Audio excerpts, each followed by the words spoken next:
over and engage in a conversation with them, just like you would any other friend. This is going to make them feel very special as well. And then sit down at lunch maybe and have a conversation with them, or better yet, maybe even ask them to join you and your friends to start eating like that would be nice too. We also tell the students in our programs that if you're seeing someone being mistreated, go tell a teacher or a school counselor. And Kirby, this is not tattling. Yeah, that's a concern I think young people would have. It is, and they're not going to want to do that for that very reason. But it's not tattling; it's rescuing the kid who's being bullied. So that's very important. And then find ways to just help this person. For example, let's say the kid is really smart and maybe really good in math, and you know that, and you're having trouble in math. Maybe at lunch, just stop by and say, I'm really struggling with this, and could you kind of help explain this to me? You're so good at this. Make them feel significant, and it's also helping you as well. That is really good. Again, I think that issue of tattling is going to be one that you're going to have to break down the barrier because, there's sort of this confidence that kids are supposed to keep and not tell the parents and not tell the teachers. But I certainly think that if they can intervene, then they turn from being a bystander into a defender. Exactly. Let's take some phone calls. We're going to get into all sorts of other topics, but I wanted to give some of you a chance to tell your story or ask a question. So we'll first head out to New Hampshire. Tori, thank you for calling today. You're on with Marilyn Morris. Hi, thank you so much for taking my call. I'm very passionate about this topic for many reasons. One being our neighbor, a delightful young man, so bright, could even on the 4th of July recite the entire Declaration of Independence. I mean, the young man was just brilliant and an Eagle Scout and so forth. To make a long story short, he was incredibly bullied because he was lacking in social skills, but again, very bright, a gift to our world. And the bullying got so bad, he took his life. I was one of the first responders. He hung himself. Wow. And what a waste to our world and the devastation to our whole community. And I find a lot of people put so much pressure on the victim that they're supposed to handle this. I love what you were sharing about making others responsible. And I think one of the things we're seriously lacking are the basic morals and values in our world. Our kids are being raised more with technology and the media. They're lacking a sense of heart and empathy. My daughter is a first year at Keene State. You've probably heard about this on the news and the riots that happened. It was a lovely fall day, and the children turned it into mayhem and destroying public property and hurting each other. We need God in our lives. We need basic morals and values from long ago to stop this epidemic that is happening and to save these innocent, brilliant children. And also the ones that are doing the bullying, heal them. Something is clearly broken in them, and they need help, guidance, and direction. As we've said before, most bullies have been bullied, so it's understandable there as well. So, Tori, I really thank you so much for being a first responder, but also for telling us a very sad story, but bringing a sense of reality to this conversation we have today. I thank you, and thank you for bringing all of this, all this information and a possible solution to this nightmare that so many are going through. Thank you so much. Let's talk about those solutions. When you speak afterwards, you do an evaluation. You've already read, I think, one of the comments from one of the students, but it does seem to me that the school districts and other venues bring you in because they want to change attitudes, and it seems like just one talk is enough to change a lot of attitudes. It really can. My thinking is a few defenders can make a difference, but you get a large number of defenders, it can make a great big difference in a school. Wow, that's incredible. But again, she was talking about here a very gifted young man and takes his own life. Eagle Scout, brilliant. And that, I think, is one of the concerns that people have. What do you do? And I think you have already talked about reporting. What about, I'm thinking about the program that always is on at Christmas where he's being bullied and they tell him to fight back and hit. But what about this idea of fighting back? Is that a good idea or not? Well, I always encourage parents, you need to come up with your own family values and determine how you're going to deal with this. But when I'm doing parent programs or seminars for parents on this subject, I always have a parent who will come up. Usually it's a dad, and he says, my son's been being bullied, and I just told him, hey, next time this kid comes up and gives you trouble, you just rear back and hit him as hard as you can. And he said, and my son did it, and that was the end of the problem.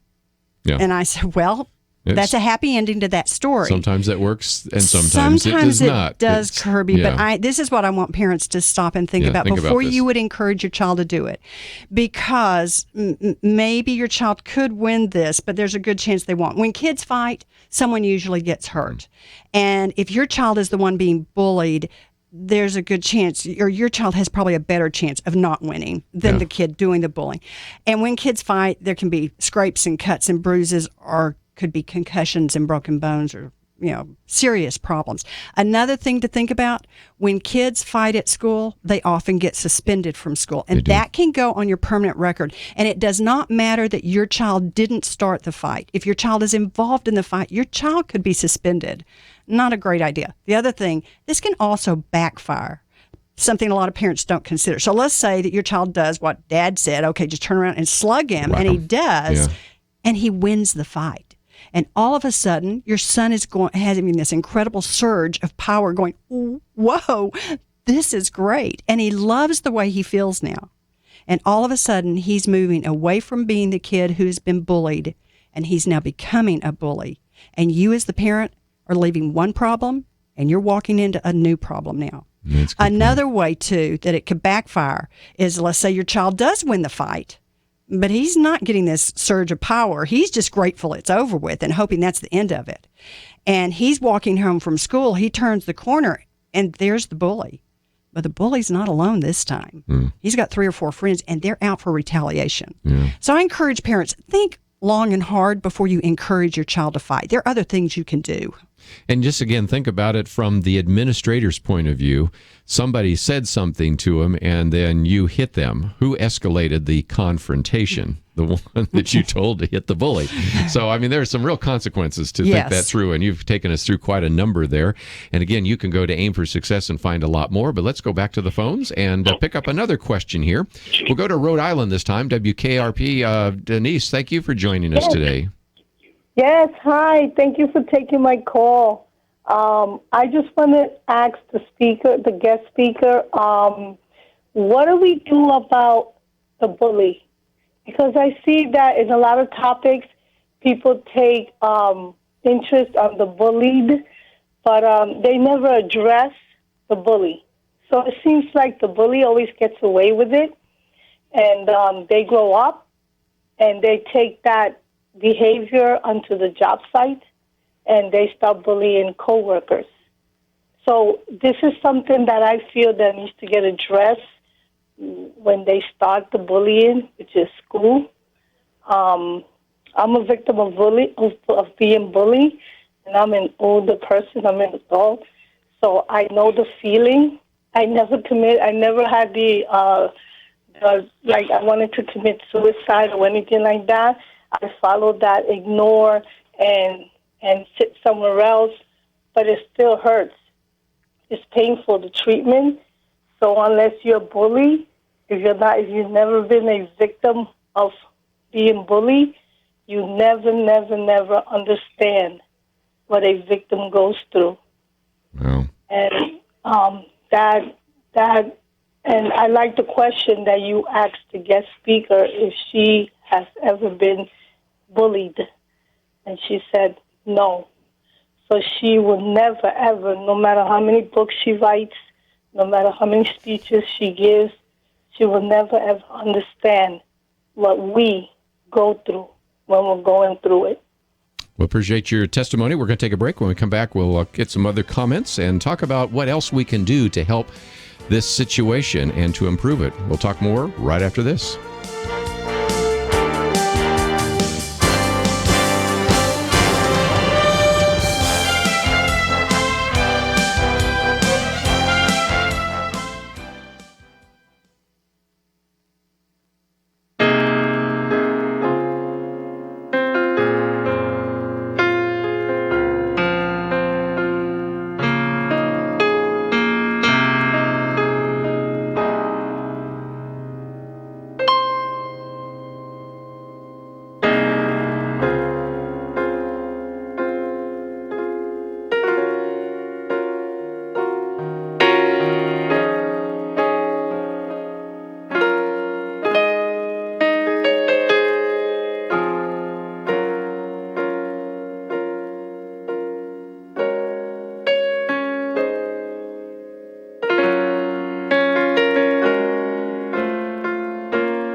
Now, back to Point of View, your listener-supported source for truth. Marilyn Morris with us for a few more minutes, president of Aim for Success. And again, you can go to aimforsuccess.org to find out a little bit more.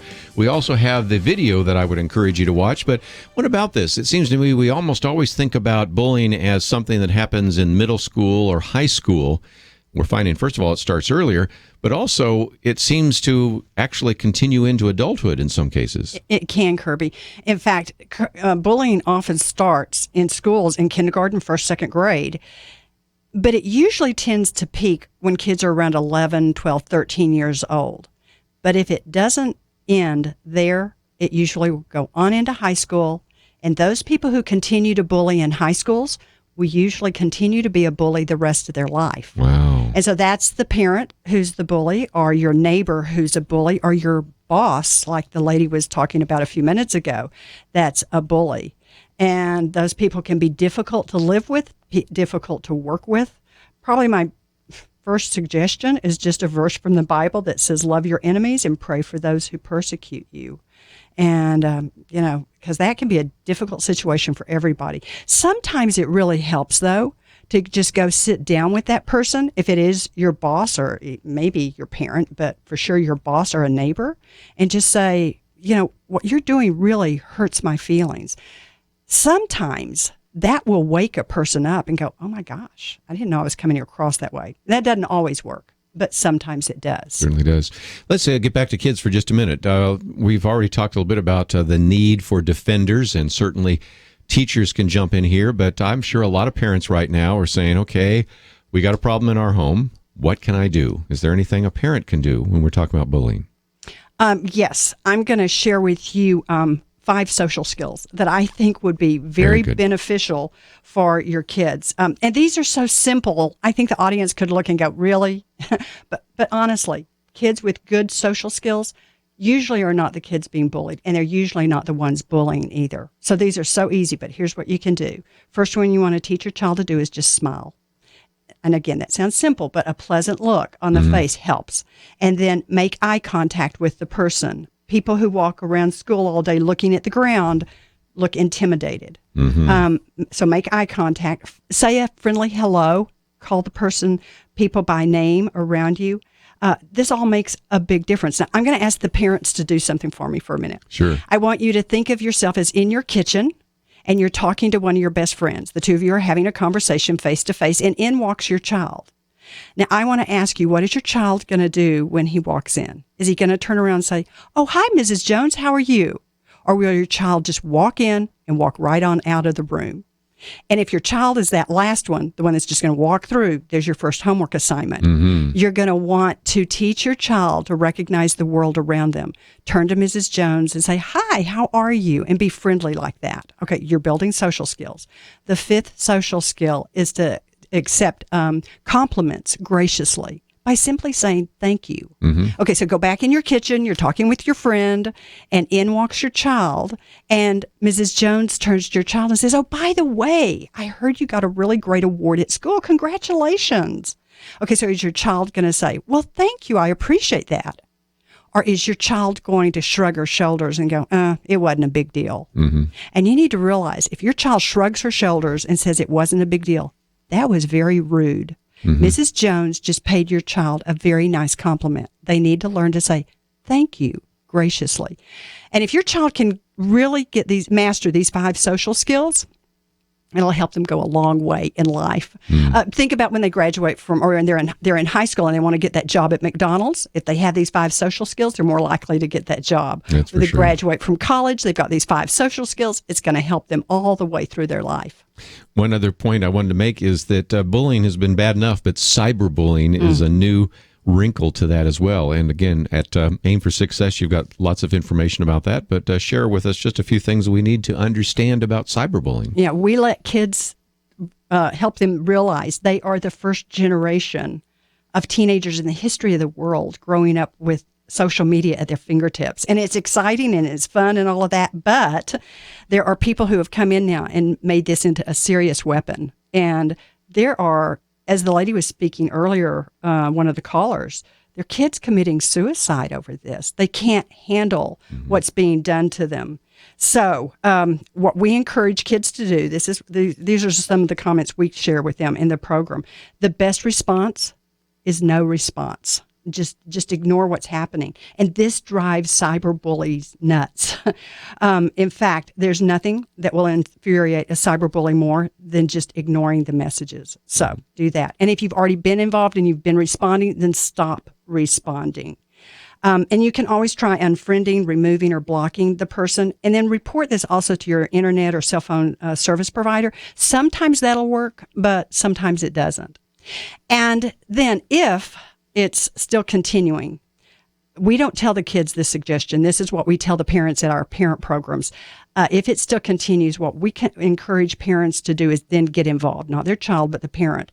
And if you know who the person is that's bullying your child online, contact the parents and tell them what's happening. Oftentimes the parents have no idea this is going on. And if that doesn't stop, then send a certified letter to the parents with the messages their child has been sending, and do it by certified mail so that you get a receipt and you now know, they know too, that you have sent this message. And if that still doesn't work, then contact an attorney. You could always talk about a civil lawsuit if it was going to come to that. But sometimes just a letter from an attorney will make it stop. Well, lots of great advice. And again, you encourage people to contact you at Aim for Success. And let's talk about the fact that not only is this the bullying program, the newest program that you have, but you've had ones in the past on abstinence and on drugs and all sorts of risk behaviors. It kind of makes some of our listeners say, do I really want to be a parent? This is that's a really difficult world that we are bringing our children into. But one of the things I know you've tried to do at Aim for Success is help them avoid those risks. So talk one more time about how people can connect up with you. Okay, so they can reach us at aimforsuccess.org. Our phone number is 972-422-2322. They can call us, email us, whatever they want to do. And we'd be happy to talk with them more about how we could come into their school, their churches, and present these live 1-hour presentations. We always have parent programs. We like to speak to the parents even before we speak to the kids, help the parents know what we're going to be saying, but give the parents lots of ideas to go home and work with their children in these areas. So again, and the video is about 7 minutes. Mm-hmm. That's something that you would encourage not only parents to watch or children, but you could forward this on to a school administrator if they're interested and want to know a little bit more about what it's going to look like. Right. Well, lots of great opportunities. And again, I appreciate you being on the cutting edge of all these risk behaviors that are affecting our kids. So thank you for joining us again today. Thanks, Kirby. Okay, we're going to take a break. And just before we do so, let me mention again some of the resources we have available on the website, pointofview.net. Of course, you can find out more about Aim for Success and Marilyn Morris. But also, let me encourage you, if you would like to listen to this again, you can download a podcast. Or, of course, because she's in studio, you can even go to our YouTube channel and watch the program or send it to someone else. And as you well know, one of the things I like to encourage you to do is take some of this information and use it effectively or pass it on to others so that you can multiply the impact of this message. Of course, my Viewpoints commentary is up there today, as well as some of our Take Action items. And of course, don't forget, we do have this iPhone app or this smartphone app for you. And this is a way that you can follow Point of View even when we're not on the air. You don't need to be near a radio. And this is something that we've made available to you. And it's available on our website, pointofview.net. Take the time also to visit our website, and if you would, click on that button that says Donate. If you value the kind of conversation that we have here at Point of View on a regular basis, we certainly need to hear from you. The website is pointofview.net, and as you go there, if you can make a generous gift, we would greatly appreciate that as well. Well, let's take a break, and as we do so, this would be a good time for you to visit the website, find some of those resources, take advantage of those, make a donation, and we'll come back with more right after these important messages.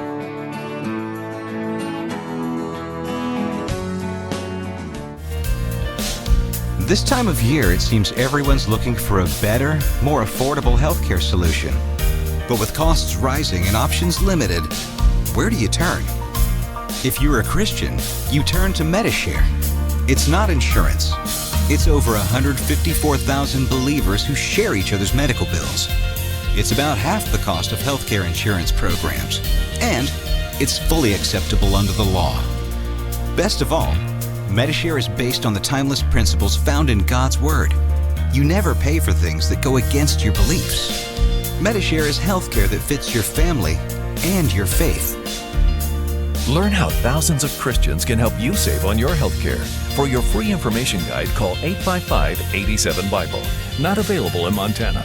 Medishare, affordable biblical health care. Call 855-87-BIBLE. That's 855-87-BIBLE.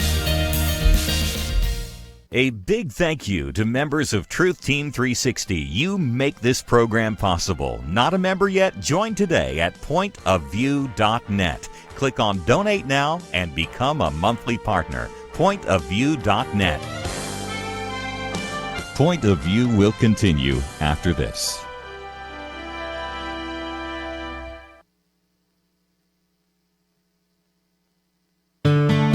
I just thank God for y'all. I listen to you every day, truly. I wanted to thank y'all for everything you do each day to inform Christian families and our community about the things we can do, and just the way you're so informative. I listen to you daily and love you guys and appreciate you so much.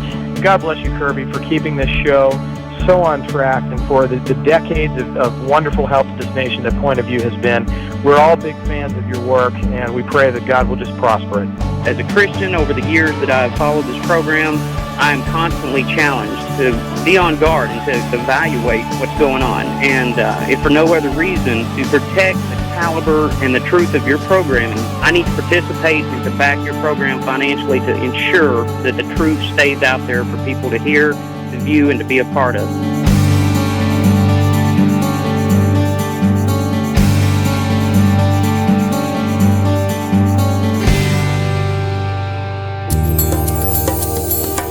This is Point of View Radio.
Hi, this is Kirby Anderson. You know, each day we take on the tough issues and provide a biblical perspective to them. The topics we cover are wide-ranging: apologetics, theology, prophecy, creation and evolution, intelligent design, marriage, family, child-rearing, the millennial generation, trends in society, politics, economics, business, religious liberty, the Constitution, public policy, foreign policy, military policy, tensions in the Middle East, abortion, homosexuality, pornography, sexual ethics, media, technology, history, and America's godly heritage.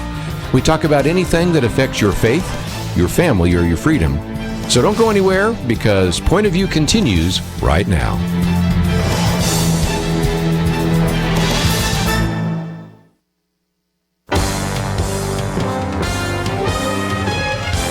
Across America, live. This is Point of View.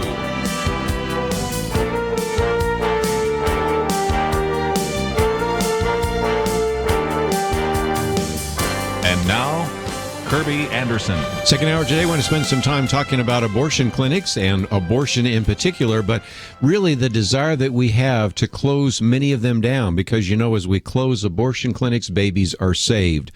Family planning and abortion clinics constitute about a $2 billion a year industry. About 40% of all of the country's abortions are performed by Planned Parenthood. What can we do in our local communities? Actually, there's quite a bit. We're going to talk about that from a practical sense today as we talk with Troy Newman, who is the president of Operation Rescue, actively involved for more than 20 years on behalf of the preborn, and he has really developed a number of tactics which will be helpful not only in closing abortion clinics, but also sometimes in garnering criminal prosecutions for abortionists. He is the co-author of this book, Abortion Free. It's about 300 pages. We have information about it. It is published by WND Books, and the foreword by Dr. Alveda King. Troy Newman, thank you for joining us today here on Point of View. Thank you for having me on. It's a real pleasure. Well, it's great to have someone from Operation Rescue back on the program. And this is a manual for building a pro-life America. I thought we might begin with you because a good portion of the first part of the book talks about what happened in Wichita, but you took some of those ideas from Los Angeles, or Southern California, I should say, there. So let's, if we can, talk a little bit about your experience before you came to Wichita and then how you began to use those effectively in that community. You know, Kirby, one of the things that is kind of the hallmark of the Operation Rescue and the pro-life movement is back in the early 90s, a lot of us were so convicted that abortion was murder that we went so far as just to peacefully sit in front of the doors of an abortion clinic, and sometimes we would get arrested and hauled off to jail for that. And it was just a trespassing fine. But we'd close the doors of an abortion clinic for a few hours or for a day, but never permanently. Right. And it wasn't until the early 90s when I was in San Diego and Suresh Gandotra, a terrible abortionist who was in southern San Diego County, right across the border from Mexico, he killed a woman by the name of Magdalena Rodriguez. Horrible botched abortion. We went to work and we complained to the medical board. We held a press conference in front of his abortion clinic. We asked the district attorney to press charges. And you know what happened? God answered those prayers. The district attorney filed charges against him. They closed the abortion clinic. He actually fled the country. But for the first time, I saw an abortion clinic close, and I said, this is where we need to be. We need to stop going to jail. We need to put the other guys in jail because they're the ones that are breaking God's law and violating the very fundamental human rights precepts that our country's been founded on. I might just mention we've posted a video, too, that talks about make your abortion, your community abortion-free, I should say, and it also includes not only you, but Dr. Gary Cass, who's been on the program and talking about some of these practical ideas. So you began to recognize that in Southern California, you could actually close an abortion clinic, and so a good portion of your book in the beginning here really talks about what you did as you brought some of those ideas to Wichita, Kansas, because for those listeners that maybe are younger and haven't listened to this program, for some time we were talking about Dr. Tiller, the killer, in Wichita, and of course you are going to be talking about people other than him, but help us work our way through, because your book is really a very practical manual, first of all, historically on what you did in Wichita, and then second of all, what any one of our listeners could do with maybe a camera, a video recorder, some other things to begin to bring about some of those same changes in their own community.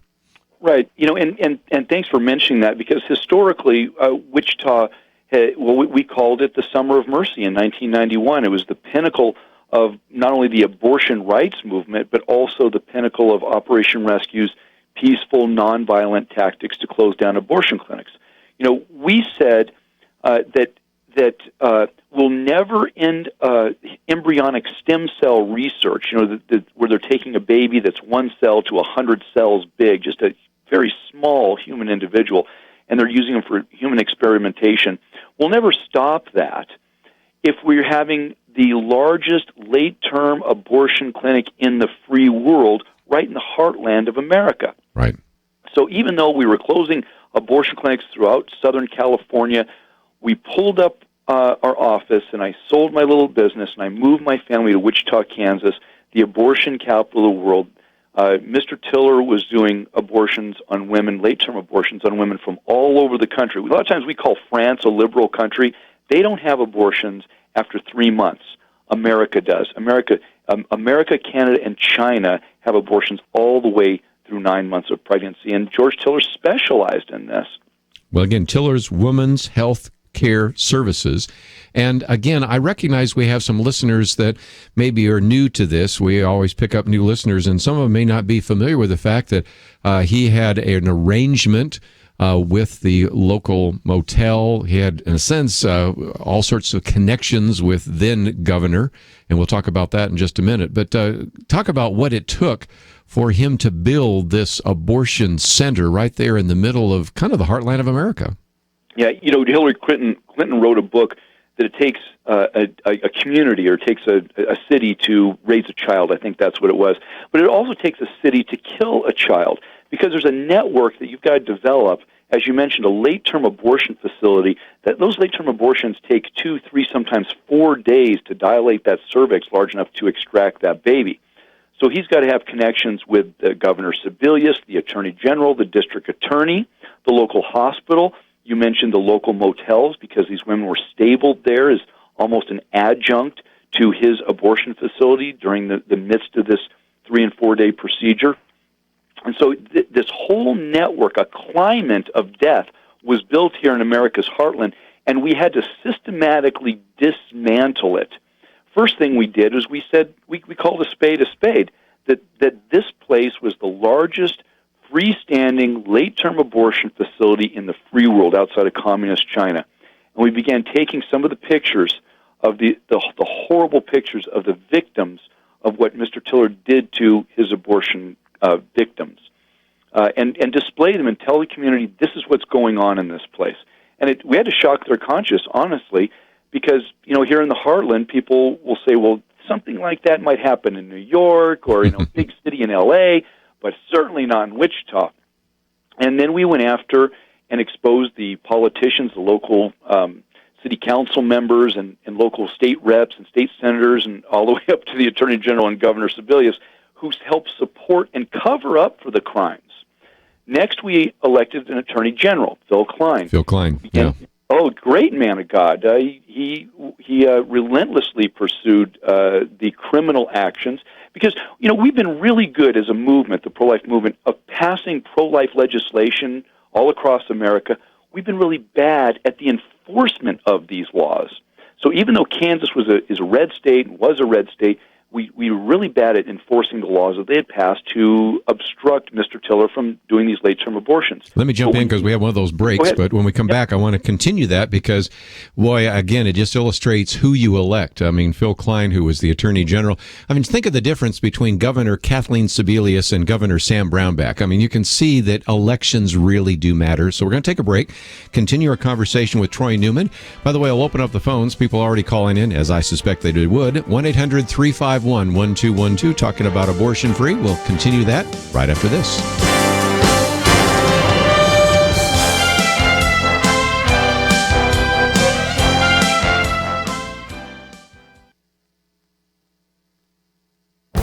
This is Viewpoints with Kirby Anderson. You know, when the framers drafted our Constitution, they wanted to make sure there were enough checks and balances to protect the citizens from any abuse of power. One of those checks was the constitutional power given to the House of Representatives to impeach anyone who abused their office. Sadly, this check on power is rarely used anymore. Now, George Will, in a recent column, makes a compelling case for the House of Representatives to impeach the current IRS director. Executive officers can be impeached for 3 reasons. The current IRS director is 3 for 3. He can be impeached for dereliction of duty because he failed to disclose the disappearance of IRS emails germane to the congressional investigation. He can be impeached for failure to comply because he and his agency have not complied with the investigation. And he can be impeached for breach of trust because of his refusal to testify accurately before Congress and due to his failure to keep his promises to Congress. Representative Jason Chaffetz is the chairman of the House Oversight and Government Reform Committee. He says the IRS has lied to Congress and destroyed documents under subpoena. He's accused the IRS chairman of lies, obfuscation, and deceit. On my radio program, I have interviewed many of the conservative groups who Lois Lerner and other IRS employees kept from obtaining their tax-exempt status. When Congress requested the emails of Lois Lerner, the IRS director complained that it would be a time-consuming effort. Meanwhile, Congress discovered that the backup tapes of the 24,000 Lerner emails were destroyed. There is more than enough evidence to warrant impeachment proceedings against the IRS director. The House should impeach, even if the Senate may not be willing to convict. At the very least, the impeachment proceedings will force the mainstream media to cover the IRS abuse. I'm Kirby Anderson, and that's my point of view. From Provident Films, Woodlawn, the true story of a spiritual awakening that saved a high school and shook a city. Woodlawn, in theaters now.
You're listening to Point of View, your listener-supported source for truth. Continue our conversation today with Troy Newman, co-author of the book Abortion Free, forward by Dr. Alveda King, and it is a book about 300 pages. You'll certainly want to get a copy of it, and it's a very practical manual for building a pro-life community, one step at the time. And you mentioned Phil Klein just a minute ago here, an attorney general. It shows, I think, so well, Troy, the value of electing the right individuals. Passing legislation is important, getting the right people in office, and Phil Klein really is very prominent in the first part of your book because of his willingness to take on George Tiller, to take on Kathleen Sebelius, and take on kind of that abortion complex there in Wichita. Oh, it was a cabal of corrupt politicians and a bureaucracy that was stacked in the deck was stacked in the favor of this abortionist that had been operating here with impunity for 40 years. And Phil Klein was a state legislator who had passed strict, very tough pro-life legislation, but he was convicted that the officials weren't doing enough to prosecute and enforce these laws. So we helped him get elected, and his campaign promise to me personally was he was going to go ahead and investigate George Tiller and the big Planned Parenthood in the state, and if they're violating the laws, he would prosecute them, and he did. And you're right, elections have consequences. We just saw a big election here 2 years ago in Virginia where the pro-life governor lost, pro-abortion governor came in and is now dismantling all the protections that we put in place for the innocent preborn child. So it's very important we go to the ballot box. It's very important that we vote our conscience, and we understand everybody from dog catcher all the way up to governor or president what their position is, and then hold them accountable to these pro-life views that we have. One other one I'm going to put on the table for just a minute, too, is you talked about that information. It's kind of interesting when you were talking about abortion in the 9th month. We just had somebody call in, didn't come on the air, but we have some others that do want to come on the air, and I was surprised that abortions take place in the 9th month. That was a surprise to people in Kansas, even today. I suspect there are people listening going, no, there aren't. Abortions don't take place in the 3rd trimester. Well, yes, they do in some states, don't they? Well, we had to debunk that another myth of the left that abortions take place in the 9th month. What we did is we actually set up an undercover investigation. There was a large hotel building behind George Tiller's abortion clinic, and I bought a great telephoto lens, and I was able to document women going in that are visibly 7, 8, 9 months along. Of course, the media was saying they didn't do abortions at that stage. We meticulously blurred out the faces of all of these women, and we presented our findings to the national media. And at that point, it completely silenced them. They didn't report on it, but it silenced their objections that to us saying that he did late-term abortions. And that's how we began to stem the tide. You know, it doesn't happen overnight. You slowly and methodically start to change people's minds and attitudes about abortion. And I'll tell you what, Kirby, when you start talking about abortion, or I like to say preferably killing an innocent child in the 9th month of gestation, we win 90% of the American people. 90% of the people are on our side and being against late-term abortions. That's how horrific, how it hits you right there in the gut. I would think so. Let's take some phone calls along the way, but we're going to get into some very practical things you can do to build a pro-life America one community at a time. But we'll go to David in North Carolina, WGNN. Thank you for calling in today. Yeah, a lot of us people are really uninformed. My problem that I have with this abortion thing is I find that we're using judges and less than, and we got more. We have almost 95% of the judges we got that we've they're not even elected judges to pass this kind of garbage laws that they're passing down on people. I have no earthly idea or understanding why that they're allowed to do this, and why don't the abortion clinics? Why don't we prosecute the abortion clinics and put them in jail instead of the people that's protesting against these things? Okay, well, you've asked a couple of good questions. First of all, the judges issue. Sooner or later, you have some kind of accountability because who you elect as your governor or who you elect as your president or whatever it might be will appoint judges. Now, some judges have to actually stand for retention elections, but one way or another, what we do and how we vote in November really does determine even what judges will do and whether they'll strike down legislation that protects women or not. So that's something we should also pay attention to, right, Troy? Absolutely. Elections do have consequences. Some judges are elected, but we have to check out who they are. You made a very great point that it's almost Patton-esque. General Patton said famously, nobody ever wins a war by dying for their country. You make the other guy die for his country. And when I was looking into this, I said, we need to do the same thing in the pro-life movement. I'm tired of going to jail. I'm tired of wearing the orange jumpsuit for trespassing. Let's make the other guy go to jail. Just last week, Kirby, Naresh Patel out of Oklahoma City was arrested selling abortions to women who weren't pregnant. This was part of a 1-year investigation that I was involved in. We spearheaded this, brought the information to a very good pro-life attorney general in Oklahoma, General Pruitt, and he began his own investigation based on our information. This man's now in jail, or he may have bonded out, but he's being charged this week, and his abortion clinic is closed.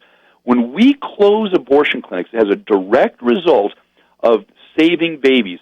You look at the rate of abortion, the numbers of abortion, the numbers of abortion clinics, they've all waterfalled downward in the last 15 years as a direct result of these very practical methods of closing abortion clinics.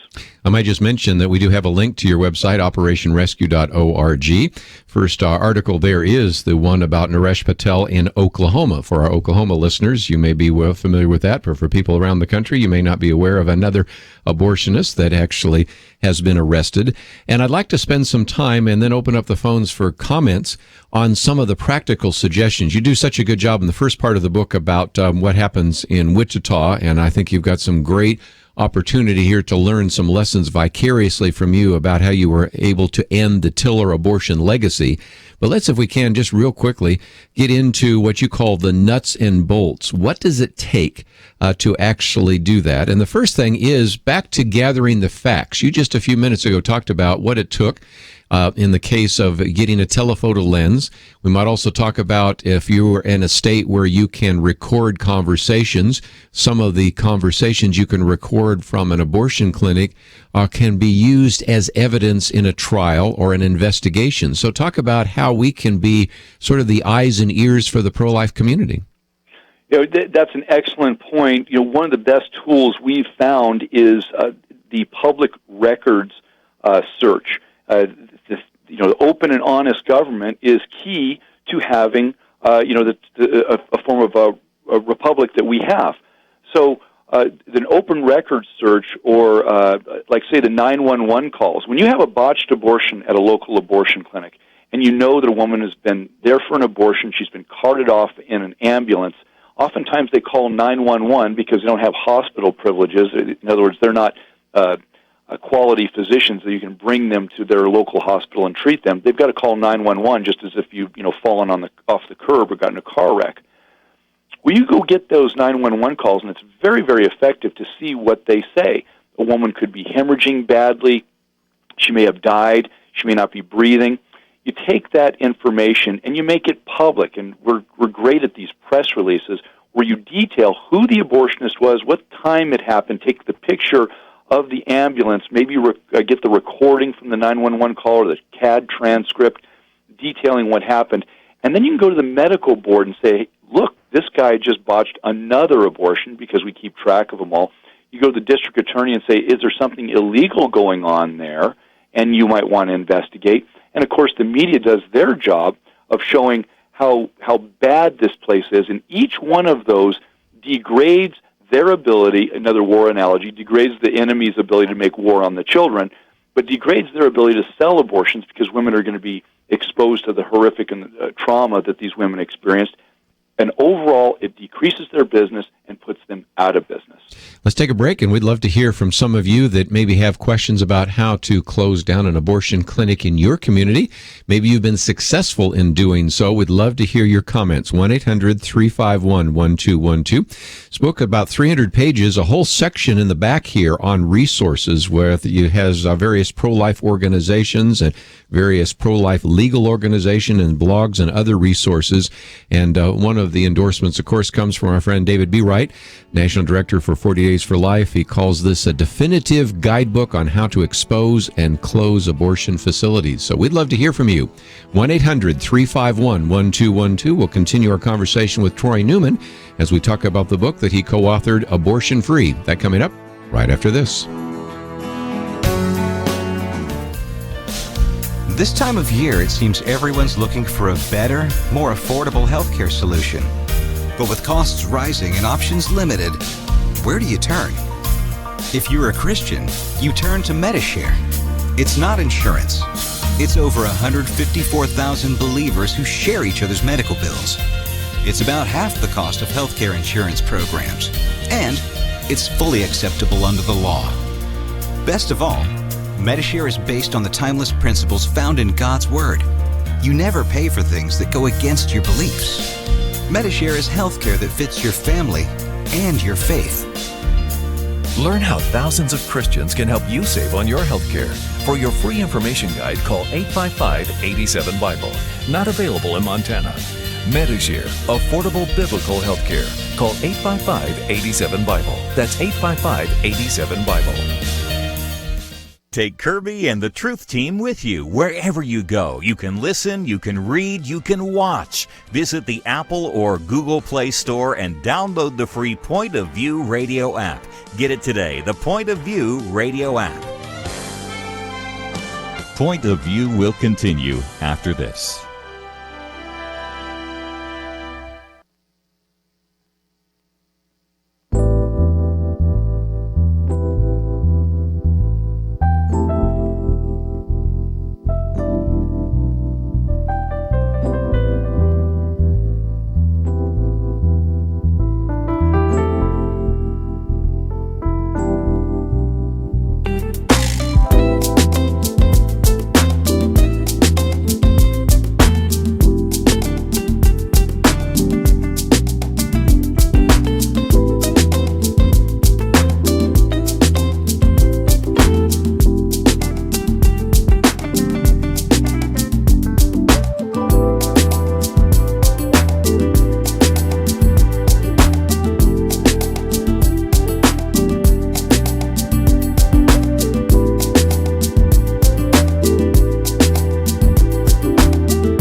You are listening to Point of View. The opinions expressed on Point of View do not necessarily reflect the views of the management or staff of this station. And now, here again is Kirby Anderson. Troy Newman with us as we talk about his book, Abortion Free, Your Manual for Building a Pro-Life America One Community at a Time, published by WND Books. You can find out more on their website. You can order it as well through ours if you want to follow all the links. And it is a 300-page book with lots of very practical suggestions and, if you will, time-tested effective methods to really close down abortion clinics. What are your thoughts? Would love to hear from you. 1-800-351-1212. Is it time to stop putting pro-life demonstrators in prison or in jail and instead put abortionists in jail? Love to get your comments. 1-800-351-1212. We'll get to some of those in just a minute. But Troy, you talked about open records, and you have chapters here, for example, on how to identify and research the abortionist. You have chapters on some of the kind of ways in which you can look up their license and find out a little bit more about the clinic. Go into that in a little more detail, because I want to really equip our listeners to recognize what might be the first step in them maybe being able to bring an investigation against an abortion clinic. Yeah, another lie from the left is abortionists are just as qualified as your local cardiologist or brain surgeon, when exactly opposite is the truth. If you look up an abortionist's or license or the medical license application, it's public record. You can also go down to the courthouse and find out what sort of lawsuits that he's been involved in. And with the advent of the Internet, boy, you can find out all kinds of stuff, even from places that are not your state. And what we have found is that an abortionist doesn't rise to that level. They don't come out of medical school and, boy, they work their tail off and they really get to this high level of perfection and they become an abortionist. The opposite is true.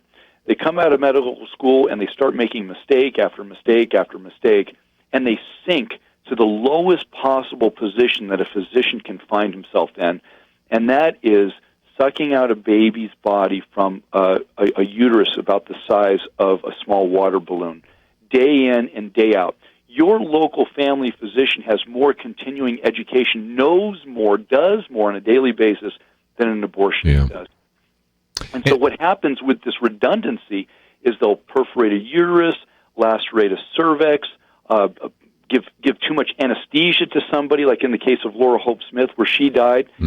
Find this information out, and then you report it back to the medical board or the powers that be, and you demand that this person's medical license be revoked. Very good. Again, as I've said on this program many times before, but let me repeat it one more time. People, men and women, do not go into medical school to do an abortion. I mean, it is kind of the backwater of the medical procedures and the profession anyway. And as you point out, if they've made mistakes or if they have various kinds of behaviors that have caused them to sink to that level, you oftentimes have an opportunity, as you said, to pull their license. What if maybe they don't have that vulnerability? You have a chapter about making an undercover call. One thing I learned from that chapter is don't call an abortion clinic as an undercover call where they know it's from Operation Rescue. I learned that's a great story. I had to laugh out loud when I read that one. But for the listeners, maybe you can tell the whole story, but also what not to do and how to do it, because those undercover phone calls, if you are in a state where you can legally record a phone call, those are outstanding opportunities as well to close down a clinic, aren't they? Yeah, you can find out a lot when you just ask for an appointment for an abortion. If you know, say, the legal limit is 12 weeks in your state or 6 months or something, and they're willing to give you an appointment for an abortion after that stage, bam, you've got them. They'll also violate, oftentimes, the 24-hour waiting period. They'll tell you, hey, our state says you have to wait 24 hours before you can have your abortion, or you have to have a sonogram, or you have to have some sort of informed consent sort of information where you're given fetal development information. But they'll tell you on the sly, just come on down this afternoon, we'll do the abortion today. Bam! They're breaking the law. Well, you did read the phone in life are through *67 to block your. Generally do when we're calling an abortion clinic, but the one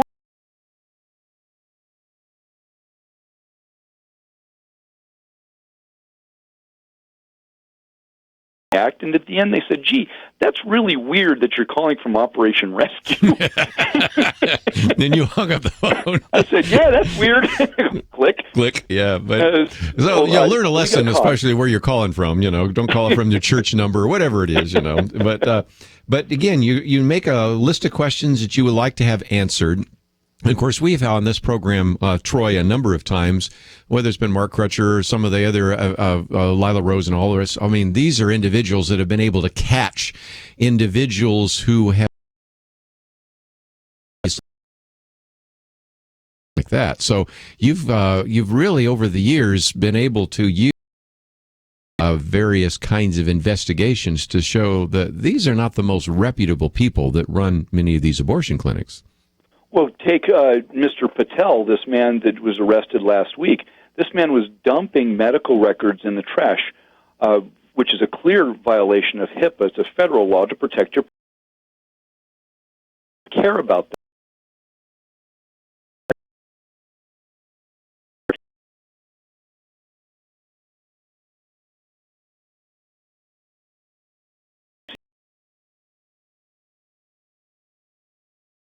Goes directly into the trash, and the money goes right in his pocket, and it's not reported to the IRS. There's another abortionist, Michelson, I think it's up in Michigan. It's on our website there. This man we had detailed many times of sexual assault allegations by women who were in the abortion clinic, and they felt under anesthesia. Boy, I think this guy did more than abortion. I feel sexually violated, and I get these calls on a regular basis. Well, it turns out this guy was just indicted on federal child porn charges, had thousands upon thousands of child pornography pictures on his computer. He's in jail. He's not getting out. I mean, this guy's not getting out at all. Again, that's the sort of people that we're dealing with in the abortion industry. My dear friend, Father Frank Pavone of Priest for Life, likes to say that you cannot practice vice virtuously. In other words, if you're killing children every single day and you're pilfering that money, you're probably using drugs, which a lot of times they're soothing their conscience, right, or somehow deadening their conscience through the use of drugs and alcohol or sexual promiscuity. What's going to keep you from violating this woman's privacy or sexually violating her? Brian Finkel, a man out of Arizona, and Kirby, I know you know who this guy is. He did 20% of all the abortions in Arizona. He's now serving 35 years to life in prison in Arizona for raping women. At the end of his trial, over 100 women had come forward saying, I was raped by this man during their abortion. It's horrible. That's the abortion cartel. And when we talk about these things, we expose the truth. We win. We change people's minds. We save babies. And we close abortion clinics. And again, we've talked about, of course, Dr. Kermit Gosnell and others. So, I mean, we are talking about the lowest of the low. But again, just to be practical for just a few more minutes, let's talk about, you have a chapter on the confidential informant, because sometimes that is very helpful to you in closing down some of these abortion clinics. You know, Jesus says you have not because you ask not, or because you ask amiss. And I always ask Jesus, help me close this abortion clinic down.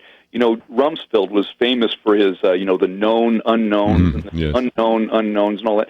Well, I want to know what I don't know. Lord, what is it that you want me to know or I should know to close this abortion clinic down?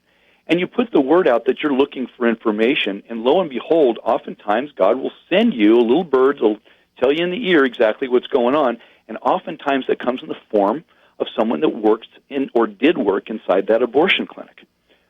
We've been able to talk with countless inside informants, and I still have informants inside the abortion cartel that will call me and tell me things about where somebody's violating the law. And what's interesting, I found this to be true. Oftentimes, the people that get involved in abortion clinics are pro-abortion in theory. In other words, they believe the lie of the left and, women shouldn't have to, blah, blah, blah. But when they work in an abortion clinic, they see the real-life Yes, they do. They see the blood, they see the gore, they see the corruption, the sexual immorality, the theft, and they want to tell somebody. And if you're open and willing to hear that information and to nurture this person along, again, this is good information that we can bring to authorities. Again, that's what happened with Patel. It happened with Laura Hope Smith, and Rapino Santanhan went to jail. Brian Finkel went to jail again and again. The inside informant is your best witness because it's an eyewitness, and they can go to the authorities. Let's take a break. When we come back, we'll talk about how to get that information out, because you have to figure out how to get that message past the gatekeepers, how to write an effective press release, and then how to use some of the networking opportunities that we have now. We have so much more at our disposal, some very good techniques, and Troy Newman will help us understand those right after this.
Now, back to Point of View, your listener-supported source for truth. Troy Newman with me for a few more minutes. If you'd like to join our conversation, 1-800-351-1212. Abortion Free is the book. Just before we take another phone call, though, Troy, I'd like to talk about dealing with the media. And I sometimes still hear people say, nobody will listen to me. I can't get this information out to the media. And as I guess the oldest person around the table here today, let me just say I can remember a time when, it was pretty much controlled. The news was pretty much controlled by the three major networks. And if you wanted to get something on a radio station, it again was controlled by ABC. And newspapers are controlled by a liberal bias. But now that's not a very effective argument because there are so many other ways to get your information out. And you have a very good set of chapters here on how to get the message past the gatekeepers, how to write effective press releases, and how to use some of the new media to get the information out and to begin to create a buzz. Yeah, the best thing you can do, number one, is to be professional. And to use language that's going to be read and picked up by the media. If you see an abortion clinic that is botching an abortion and there's a woman that could possibly be maimed or dead, you don't want to start out with, pro-life hyperbole. You tell the facts. On this day, this happened, and we suspect this. And then you put your information, your rhetoric, if you will, in a quote. We decry the fact that this abortion clinic is butchering women and harming babies, that sort of thing. Next, as you mentioned, oftentimes this information falls on deaf ears with the major networks. But with the advent of the Internet, with Facebook, with Twitter, being able to build your own media contact list through emails, and it's very simple. Even an amateur can do this. In fact, we started as amateurs. One great example, you mentioned Kermit Gosnell, the gruesome late-term abortionist out of Philadelphia, who was being actually charged and ultimately convicted for first-degree murder of innocent babies. The first time in 42 years an abortionist has been convicted of murder for killing babies. Well, the media was ignoring the trial, literally ignoring it. So we coined a term called a tweet fest. You may, hear and participate in these tweet fests now, but last year it was an unknown term, and we began tweeting at certain people, Fox News personnel, Anderson Cooper. We tweeted directly at him, hundreds and hundreds, maybe thousands of tweets, so his inbox filled up. And you know what? The Friday after that trial started, they're still picking jurors. I saw Anderson Cooper on a Friday night devote 17 uninterrupted minutes to Kermit Gosnell. That's unheard of, but it was done because the outcry of the American people, the information was correct. It was atrocious enough. They say if it leads, it bleeds. And if you get the right information into their hands, even if it doesn't fit their liberal paradigm, you can get them to report it because it's news. To be on the news, you have to be newsworthy. Outstanding. Just also, let's talk about this idea of using a complaint form, because you talked about also pulling the license from a clinic or from a doctor, but it seems to me that filing some of those complaints, which also could be part of that media exposure that gives you a chance to get the attention of some of the people in the community. The number one thing that the abortion industry fears today is not the picketer out front or the prayer warrior, but the complaint form. Mm-hmm. Just last week, there's an abortionist who is an abortionist with George Tiller. Her name is Ann Kristen Newhouse. We found out she was violating the law, but at the time, the district attorney and the new attorney general wouldn't do anything. So we put all this information on paper, documented it every which way we could, had the paperwork to prove it, and then downloaded a complaint form from the Kansas Board of Healing Arts. This is the licensing board of the state to license a doctor. And we submitted it to them. And with Sam Brownback as our new governor, who replaced a lot of the old lefties that were sitting there on the Kansas Board of Healing Arts board, they looked at this complaint and they said, this is a valid complaint, and they began their own investigation. You see, every bureaucracy has their own complaint form. You can go down to your, local dog catcher and say, I want to complain about my local dog catcher. Well, here's your complaint form, sir. Fill that out. Fill it out appropriately and professionally. Like I said, give the facts, not hyperbole or rhetoric or assumptions or myths or legends. Give the facts, and then watch the bureaucracy take over. because that complaint form, once it gets into the system and you get a complaint number, you're going to win 9 times out of 10. And we put a lot of abortion clinics out of business that way. Very good. Let me just, before I let you go, though, we'll get calls maybe on another day on some of these important issues, because I wanted to give you a chance to at least expose the book. I think we did a pretty good job of covering 300 pages in about an hour. But let's, if we can, talk about what's on your website, operationrescue.org. You have a whole section here on about abortion, what abortion is, abortion in America, late-term abortions, women killed by abortion, some ways in which you can give people some ideas about how to deal with the press and multimedia resources and all sorts of things. But let's talk about that for just a minute, because I suspect we do have a number of activists. There might be some saying, I didn't know I could do anything about that abortion clinic down the street. Guess I need to get that book. But maybe the first step is to make contact with you and see if you can give them some guidance and direction on what they might want to do in their community.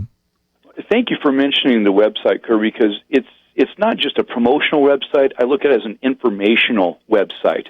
The abuses inside the abortion industry are being documented every single day at operationrescue.org. We talked about botched abortions, near-death experiences that women are having, actual deaths.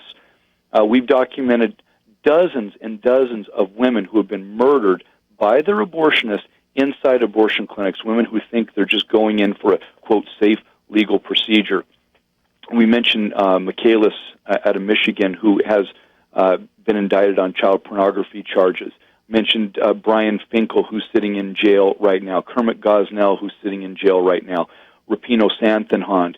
The list is really endless, and what you can find on this website is the actual truthful, documented evidence of what's going on, possibly in an abortion clinic near you. You can take that information to the street where you pray or where you picket. You can take it to your city council and begin discussing with them, just on its face, is this the sort of place of business that we want in our community? Ask those sorts of questions. There's been 10 ambulances at this particular abortion clinic. Actually, I'll give you a real-life example. In St. Louis, there's been 21 ambulance runs to a Planned Parenthood in St. Louis over the past 18 months. Is this the sort of, quote, medical clinic we want in our community that are harming women and killing children? Take that to the bank when you start asking the bureaucrats and medical boards and media members, and I'm going to find out that this abortion clinic is going to close. And I might just mention, those of you that are listening in the state of Ohio, for example, Virginia, a number of others, right now you have all sorts of interesting stories coming out of there about some of those clinics. So even though we're looking at this from a national point of view, the real action takes place in the state and local communities. And so we hope that you'll find out exactly what's happening in your community, and you can find that out by going to Operation Rescue. So, Troy, appreciate your good work. I appreciate this excellent book. It is a very good manual for building a pro-life community, and we appreciate you being on the program with us today to educate us. It's really been all my pleasure. Thank you very, very much. And the book is entitled Abortion Free. We have a link so that you can, of course, make your way to Operation Rescue and find it there. We also have a place where you can just click on it and order it directly, any way you want to do it. But again, operationrescue.org is a good place to get it. And, of course, it's also WND Books, and you should be able to find it somewhere as well. We're out of time, and we'll get to some of your phone calls probably tomorrow, but we wanted to give him a chance to kind of go through this in some detail, and we did. And we'll give you a chance to join our conversation tomorrow as we get into some other very important issues, but feel free to visit our website. We have the links on all the various articles and videos that would be of help to you. We have our Take Action section. We have, of course, my Viewpoint section, and it's all available to you at pointofview.net. So please take the time to visit the website. Explore it a little bit. And, of course, there's a place where you can click on that button that says Donate. I want to thank Doug and Catherine and Chris for their help behind the scenes. Have a great day. We'll see you back here tomorrow. This is an on-the-go world, and now wherever you go, Point of View goes with you. Visit the Apple or Google Play Store and download the free Point of View app. You can listen and watch the program live or play it again later. Get Kirby's Viewpoints commentary and click the Take Action link to make a difference in the world. You can also read articles, find a local radio station, and easily contact us with your comments or questions. Again, visit the Apple or Google Play Store today and get the app, the Point of View radio app. And one more thing, if you like it, click that button that says Donate Now and join the team. Point of View and the Point of View app, with you on the go. From PureFlix Entertainment and Provident Films comes Woodlawn. Witness the true story of a spiritual awakening that saved a high school and shook a city. I'm asking you right now to stand up and make a decision. Woodlawn. Experience one hope, one truth, and one way. Starring Academy Award winner Jon Voight and Sean Astin. Woodlawn. In theaters now. Rated PG. Parental guidance suggested. Point of View is produced by Point of View Ministries.